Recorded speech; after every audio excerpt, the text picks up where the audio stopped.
అందరికీ నమస్కారం అండి. కూటమి ప్రభుత్వం ఏర్పడిన తర్వాత ముఖ్యమంత్రిగా చంద్రబాబు నాయుడు గారు ప్రమాణ స్వీకారం చేసినటువంటి రోజు తన మొదటి సంతకంగా మెగా డిఎస్సి మీద సంతకం పెట్టడం జరిగిందండి.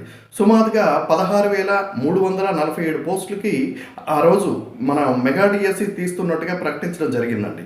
అయితే ఈ రోజు వరకు కూడా ఆ యొక్క ప్రకటన మీద ఎటువంటి సంకేతాలు కూడా ఇవ్వకపోవడం, డిఎస్సి అన్నది ఇంకా లేట్ అవుతుంది కొద్దీ ఈ యొక్క డిఎస్సికి ప్రిపేర్ అవుతున్నటువంటి యాస్పిరెంట్లో మాత్రం విపరీతమైనటువంటి ఉన్నారండి. దయచేసి కూటమి ప్రభుత్వం వేగంగా ఈ డిఎస్సి ప్రక్రియని వేగవంతం చేసి ఈ యొక్క నిరుద్యోగ యువతని దృష్టిలో పెట్టుకొని అద్భుతంగా ఈ యొక్క డిఎస్సిని విడుదల చేయాలని నా విజ్ఞప్తి అండి. అంతేకాకుండా గత 5 సంవత్సరాల నుంచి డిఎస్సి అన్నది ఆంధ్రప్రదేశ్లో లేదు.